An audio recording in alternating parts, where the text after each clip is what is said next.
আমি এই যে গাছটা নিচে দাঁড়িয়ে আছি, এটা হচ্ছে বকুল ফুল গাছ। বকুল ফুলের গাছকে বলা যেতে পারে এক মায়াবতী বৃক্ষ।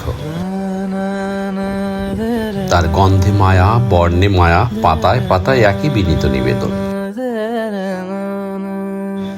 রাতে ফুল ফুটে আর সারা রাত টুপটাপ ঝরে, ভোরে কিশোরী মালা গাঁথবে বলে।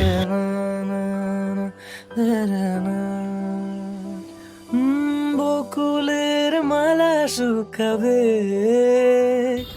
সবুজ পত্র শোভিত ঝাপটানো বৃক্ষে ফুলের রং সাদা, দিন গিয়ে রাতে সাথে মাতাল করা ঘ্রাণ।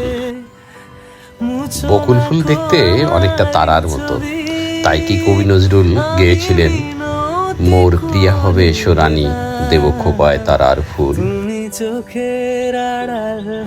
এরকম বাংলা সাহিত্য সংস্কৃতিতে বকুল ফুল এক বিশাল জায়গা দখল করে আছে। পায়ের তলায় নরম ঠেকলো কি, আস্তে একটু চল না ঠাকুরজি, ওমা এই যে ঝরা বকুল।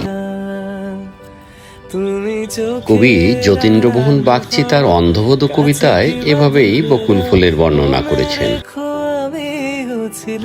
এই মিষ্টি বকুল ফুল পূর্ণতা পায় তার ঝরে পড়াতে, সেখানেই তার সার্থকতা। তাকে নিয়ে কত কথা, কত প্রেম, কত বিরহ।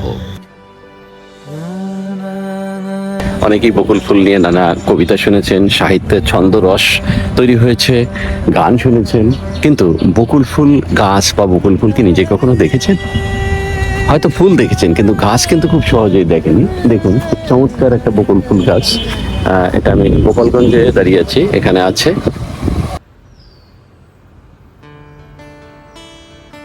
শিলাইদহের কুঠিবাড়িতে কবিগুরু লাগিয়েছিলেন তার পছন্দের বকুল গাছ, আর সেখানে বসেই তিনি লিখেছিলেন, ঝরকে ঝরকে ঝরিছে বকুল।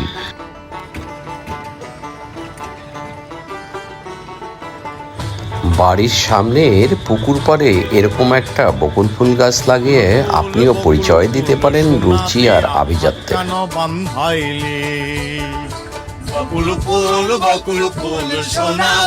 ভালো থাকবেন সবাই, খোদা হাফেজ।